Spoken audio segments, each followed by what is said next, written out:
A Step into the Past Volume 22 Chapter 11. Book 22 Chapter 11, Clearing All Misunderstanding. When Xiang Xiaolong woke up, it was already well into the day. In fact, it was Xiao Yuan who extracted him from his slumber. By now, Xiang Xiaolong enjoys special privileges within the troop. After ordering his breakfast to be served to his room, both men sat down to talk and eat intermittently. After Xiang Xiaolong told Xiao Yuan his story, Xiao Yuan could not help but wipe off his own sweat, affirming, "It is a blessing that Li Yuan is a man who values your friendship. Otherwise, it will be curtains for you last night." With Li Yuan's support, the circumstances are now highly favorable. Even if you reveal your identity, the people of Qi dare not offend you, and moreover, Li Yuan will not allow it to happen. Xiang Xiaolong quizzed, "Did you gain any new information?" Xiao Yuan divulged, "Compared to yours, my job is relatively easy. Grandmaster Zhou Yan is still alive and is currently residing at Qixia College. The people of Qi worship him like a living deity, and if you ever choose to reveal your identity, you should reveal it with his blessings. If Grandmaster Zhou informs the King of Qi about the unbearable consequences of your demise, I guarantee that even if someone points a sword at his, King of Qi, throat, he would not dare to harm you." Xiang Xiaolong was overjoyed. "Let me first meet up with him before we decide what to do next. Can Brother Xiao make the necessary arrangements?" Xiao Yuan swore, "You can count on me. I will act on it by today. Lu Bue is due to arrive this afternoon. I will send my men to put Zhang Chuan under strict surveillance. The moment he gets the money will also be his unlucky moment." Xiang Xiaolong reminded, "Do not inflict serious injuries on him. I still need him to indirectly gain knowledge about Lu Bue's plans." Xiao Yuan coldly hissed, "Killing someone like him will only dirty my hands. Xiaolong can put your mind at ease." He laughed, "Do you remember my colleague Zongsun Heji? He happened to be Zongsun Long's nephew, and I will seek his assistance in spying on Zongsun Long's strategies. Since young, he has been disgruntled with this uncle of his. Moreover, he is a great admirer of Feng Fei, and we can appeal to his sense of justice to help us out. But if Xiaolong is willing to come out into the open with your original identity, I am certain that even the powerful and reckless Zongsun Long would not dare to do anything rash. Ai. Now that you are alive and can return to Qin, there is no one who will risk antagonizing you, especially the three states of Han, Zhao, and Wei. Each state wishes for the other states to make a move against you and bear the crime of killing you. What wishful thinking!" Xiang Xiaolong nodded in agreement. Ever since he was on the run, the three states have combined efforts to hunt and kill himself. Now that the window of opportunity is over and they are seeking peace with Xiao Pan, who, in their right mind, would want to cause trouble for him, Xiang Xiaolong. The best thing about this is, on the surface, the people of Qi have to put up a show of doing their best to safeguard him, in order to maintain the cordial relationship between Qi and Qin. In the eyes of the people of Qi, their primary target is their long-standing nemesis Yan, not Qin, nor Xiang Xiaolong. With the support of the influential Li Yuan, Xiang Xiaolong felt that he can become himself again whenever he chooses to, and not live life in constant fear of being discovered. Xiang Xiaolong can gingerly feel his natural outstanding aura revitalizing his body, but is slightly reluctant to give up the present role he is playing. He laughed. Li Yuan is representing Chu. From Han we have Han Chuang, and Qin is of course Lu Bue. Who are the other three representatives from the other three states? Xiao Yuan updated. Coming from Wei is obviously your old friend Lord Long Yang. From Zhao comes Guo Kai. For Yan, Prince Dan dare not make the trip in person but sent his chief general Su Yij. This man has been promoted and awarded the title of Lord Yangle by the King of Yan. Xiang Xiaolong bitterly laughed. It is truly a congregation of old friends. Which is the most famous brothel around here? We should reserve 2 tables there and hold a gathering for old time's sake. Xiao Yuan is elated. Xiaolong is finally in the mood to crack jokes. In this instance, the sound of knocking can be heard. A maid reported, Shi Sufang's boss Jin is here and wishes to see manager Shen. Xiang Xiaolong was caught by surprise, but Xiao Yuan assured, he is a bit of a hero to some extent and is definitely not a scum. Xiaolong, there is no harm in seeing what he wants. After putting the fruit seed underneath his tongue, he proceeded to the front hall to meet Boss Jin. Boss Jin may have met Xiang Xiaolong and Xianyang before, but he obviously failed to recognize him. In addition, Xiang Xiaolong's speech is now littered with occasional odd stuttering, erasing any potential doubts. Once the usual pleasantries have been exchanged, both men sat down according to their status as host and guest while serving maids offered hot tea. Using his fruit seed voice, Xiang Xiaolong stuttered in phases, I wonder what instructions does Boss Jin have for little brother. Boss Jin boisterously laughed, of course I am here to congratulate brother Shen on your promotion to manager. If that fella Zhang Chuan is still manager, you will never catch me alive in this place. Xiang Xiaolong is not the least bit surprised because Zhang Chuan is indeed a detestable. But Boss Jin is someone who is exposed to worldly affairs and by right, he would not speak badly of someone in such a straightforward manner. For him to make this comment, his real intention is to test Xiang Xiaolong. Xiang Xiaolong laughed in return, I pray that in the future, I, Shen Liang, will not be the reason for Boss Jin to ignore us. Boss Jin leaned over slightly and whispered, there are rumors flying all over, prophesizing that Miss Feng will retire back to her hometown after her Linzai tour. I wonder if the rumor is true. Xiang Xiaolong bitterly laughed, how do you expect me to answer you? Are you forcing me to lie to you? Boss Jin is greatly pleased, I got it. I specially paid you a visit because I wanted to arrange a meeting between Su Feng and Miss Feng. Su Feng has always admired Miss Feng's talent. Xiang Xiaolong accepted, although I cannot decide for my mistress, I do not foresee any problems with the appointment. Can boss tell me what is a good time to meet? Boss Jin proposed, let's meet again this afternoon. It would be better if we are both around during the meeting. In his mind, Xiang Xiaolong raised a red flag, knowing that it will not be an ordinary conversation.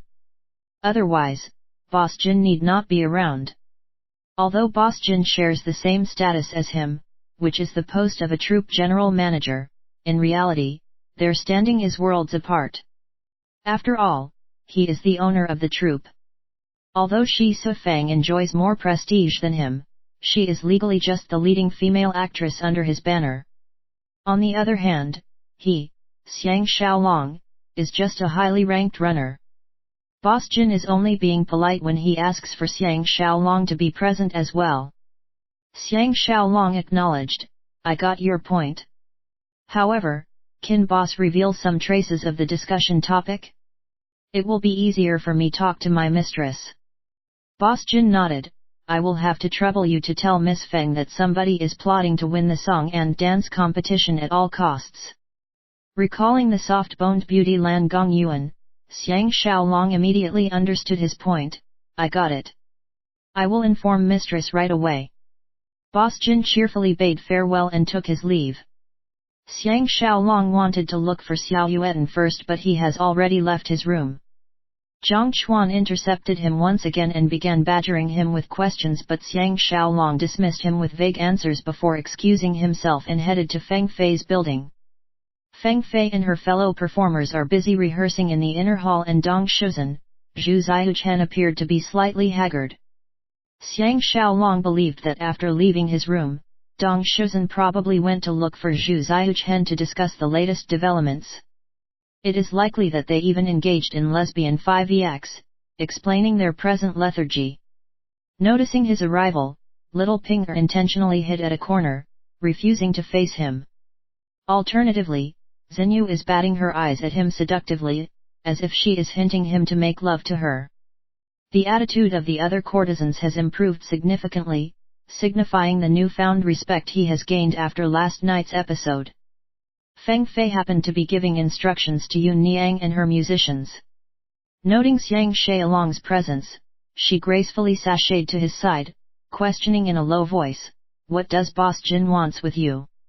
After Xiang Xiaolong told her the details, he plainly asked in return, what does Han Chuang wants with you? From the corner of his eye, he observed that everyone, especially Dong Shuzhen, is secretly paying attention to the two of them. Feng Fei unhappily complained, the things that you are interfering with seems to be increasing every time I talk to you. Annoyed, Xiang Xiaolong coldly retaliated, my ability to interfere lies in the hands of mistress, you. If you would kindly give the order, I will pack my belongings and sleep in the streets tonight.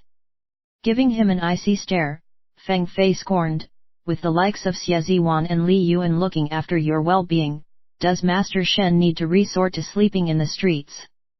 Xiang Xiaolong knows that in her heart, she is actually afraid that he will desert her. Softening his tone, he apologized, it is my fault for using such strong language, but it is natural for me to be upset after realizing that you are hiding things from me. Dazed, Feng Fei wailed, you are behaving as if you are my husband. Why should I report everything to you? It is Xiang Xiaolong's turn to feel bad for his overbearing behavior. Logically, Feng Fei does not need to notify him about her meetings.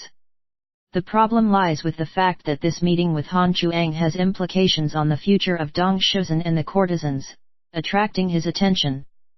It is basically a matter of perception. Xiang Xiaolong helplessly surrendered, all right.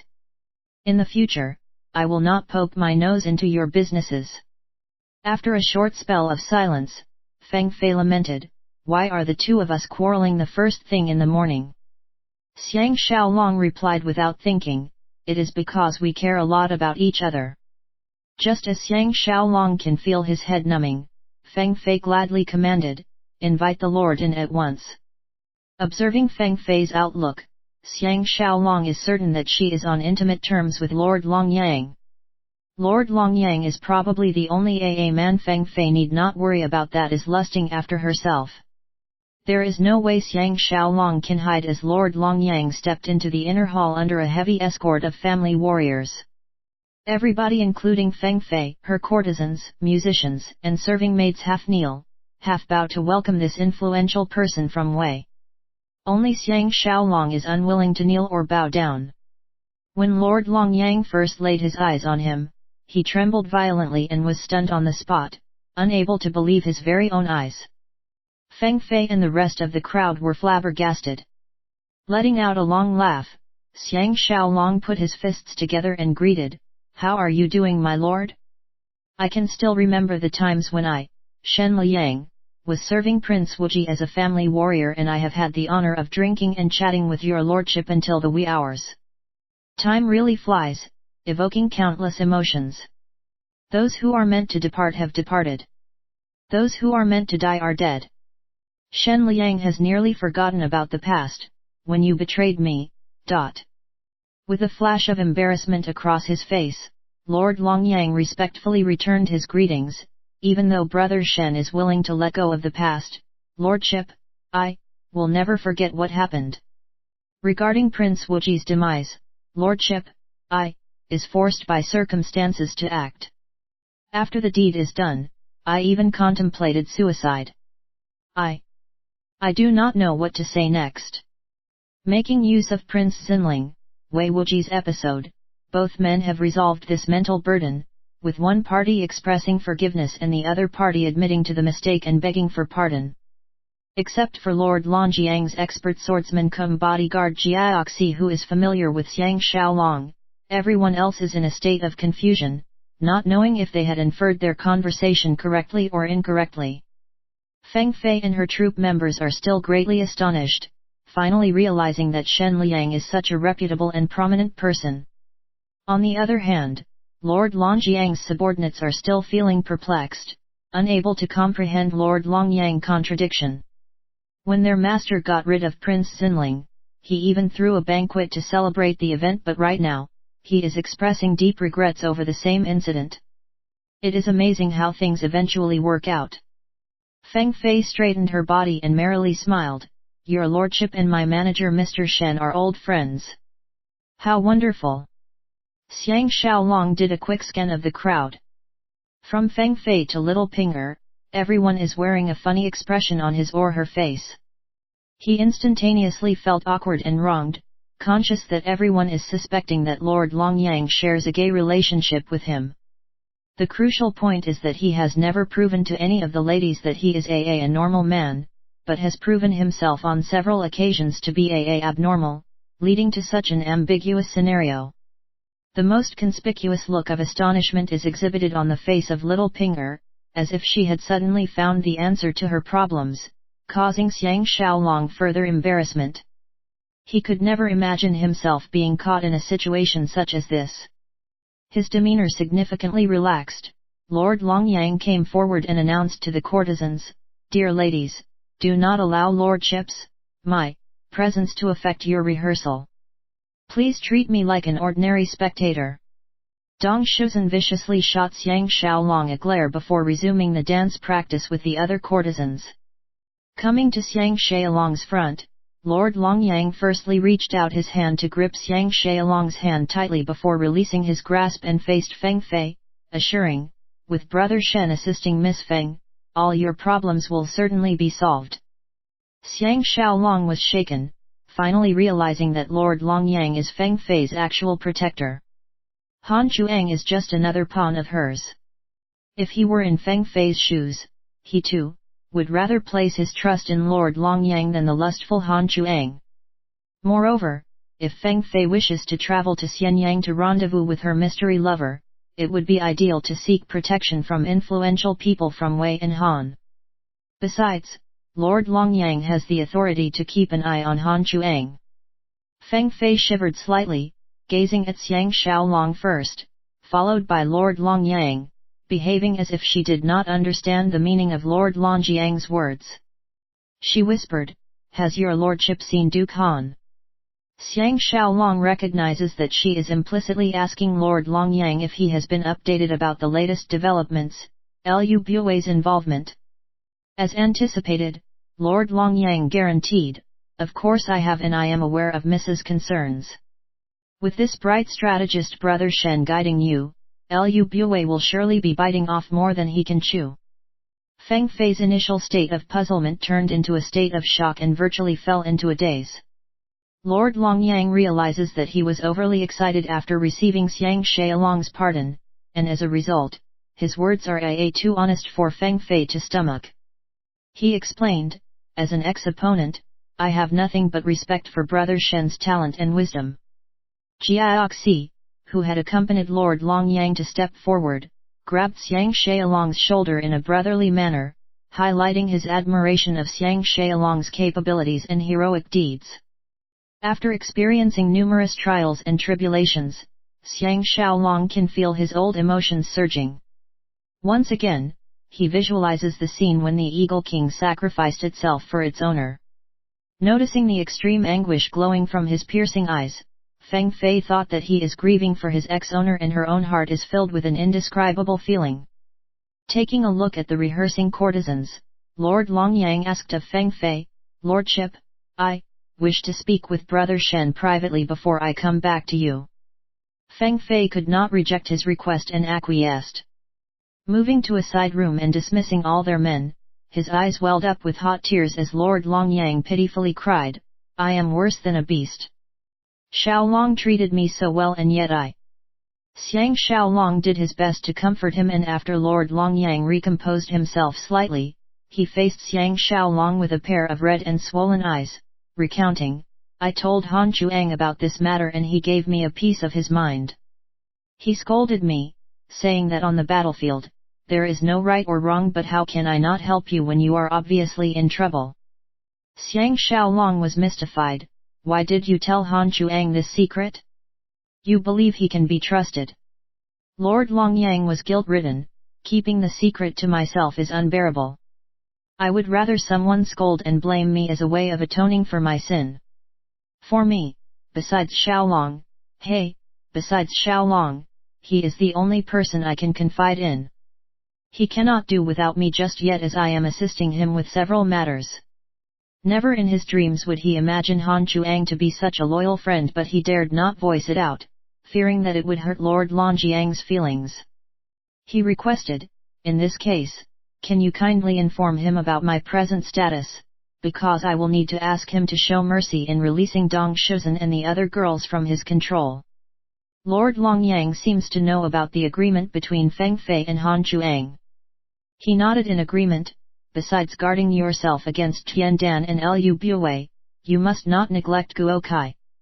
This cunning brought your strange weapon here to Qi, intending to present it to King Xiang as a birthday gift, scheming to drag Qi down with them. King Xiang is now in a dilemma. If he accepts the gift, he will offend Yingzheng. If he rejects the gift, tongues will wag, saying that he is afraid of Qin. Xiang Xiaolong gnashed his teeth, savagely swearing, "Can you find out the location of my 100 battle saber? No matter what it takes, I have got to get it back." Lord Longyang sighed, "Your king, Xiao Pan, has just sent a special emissary, warning us, the three states, Han Zhaowei, that whoever lays a finger on you will suffer his wrath and revenge at all costs. All of us are frightened into ceasing all efforts in hunting you down. The people of Zhao are the worst hit, losing 5 cities in succession. Li Mu dared not abandon his camp at Zhongmu while we have suffered a fresh defeat. Thus, we are unable to come to Zhao's aid even if we wanted to. As a result, Guo Kai hates us to the core, and during Feng Fei's welcoming banquet last night, he kept making snide remarks, jeering and insulting Han Chuang and I. His attitude is simply intolerable." Xiang Xiaolong questioned, "What is Tian Dan's current standing?" Lord Longyang summarized, "He still wields considerable influence in Qi, and his weakest link is the lousy bum Tian Sheng, whom he is supporting to become the crown prince of Qi. Tian Sheng is lagging far behind Prince Tian Jian, who is well loved by the people of Qi. This Tian Jian cannot be considered a man of talent, but he is adept at using schemes to gather support for himself, unlike the arrogant and selfing Tian Sheng. Until today, the successor to the throne of Qi remains a mystery." Pausing, he awkwardly inquired, "How did Xiaolong have the foresight to leave my residence and ended up as Feng Fei's manager?" Xiang Xiaolong originally did not want to reveal the truth, but does not want Lord Longyang to misunderstand him, thinking that he is still bearing grudges. He used a simple reason to satisfy Lord Longyang's curiosity and obviously did not mention about his trip to the palace of Wei. After hearing his explanation and feeling remorseful for some time, Lord Longyang quizzed, "When does Xiaolong plan to declare your true identity and openly ask for the return of your precious weapon?" Xiang Xiaolong contemplated, "It may be inappropriate to reveal my true identity for the time being. Let's observe the situation further." Lord Longyang warned, "If revealing the truth is not a necessity, I would advise you to keep your identity a secret all the way. There is a local saying here, the extremists of Qixia, meaning that Qixia students are generally very egoistic, doing whatever they please and looking at others with contempt. It is the same regardless whether they are scholars or warriors. Moreover, Cao Quidao will defend some of his top students against persecution. There are indeed a few of his students who have learnt the essence of his skills and go about creating chaos in Linzi. Presently, Xiaolong has the reputation of being the top swordsman, only second to Cao Quidao. If word goes out about your presence, it will only invite endless trouble.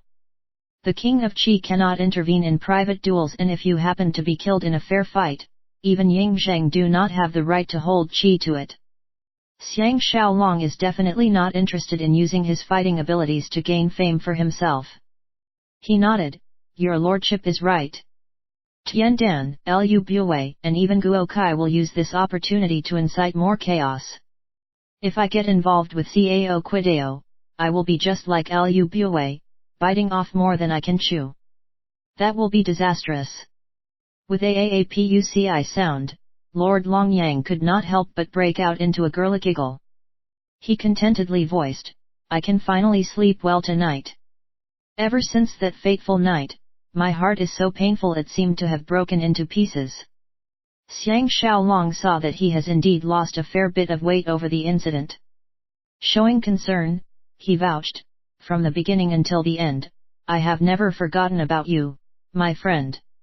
Lord Longyang is still reluctant to take his leave, and Xiang Xiaolong persuaded, "It is not ideal for us to spend too much time talking in private. You should visit Feng Fei on your own while I have to attend to a few of my men who were injured by Zhang Xunlong." Lord Longyang was appalled.